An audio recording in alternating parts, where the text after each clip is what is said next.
नमस्कार मित्रांनो, माझं नाव सोहेल मुल्लानी. मी एक professional body building prep coach आणि बॉडी ट्रान्सफॉर्मेशन एक्सपर्ट आहे. आजपर्यंत मी खूप काही प्रोफेशनल बॉडी बिल्डर बनवलेत. त्यांची फिजिक नेक्स्ट लेव्हलला नेण्यासाठी मदतही केली आहे. त्यासोबत खूप काही लोकांचे बॉडी ट्रान्सफॉर्मेशन करून त्यांचे आयुष्य बदलायचे कामही केले आहे.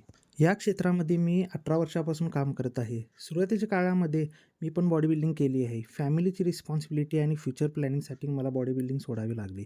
पण ही फील्ड मी सोडली नाही. कारण बॉडी बिल्डिंग माझ्या तनामनामध्ये आहे. हे करत असताना मी स्वतःच्या फिजिककडे कधी लक्ष दिले नाही. काही दिवसापूर्वी एका बॉडी बिल्डिंग शोमध्ये माझ्या स्टुडंटला एका ॲथलीटने माझ्या बॉडीबद्दल निगेटिव्ह बोलला. मी त्यावेळेस ती गोष्ट हसून सोडून दिली. पण ती गोष्ट माझ्या मनाला लागली होती. मी त्यावेळेस ठरवलं आपण कमबॅक करायचा. माझा हा कमबॅक पर्सनल असेल, कोणाला सिद्ध करण्यासाठी नसून स्वतःसाठी असेल. मी बॉडी बिल्डिंग शो खेळणार की नाही हा येणारा काळच ठरवेल. पण मी स्वतःचा असा व्हर्जन घेऊन येईन तो माझ्या मेहनतीचं साक्ष देऊन जाईल. चला मग welcome to my bodybuilding transformation journey. I am Sohel Mulani, जिमवाला इंजिनियर.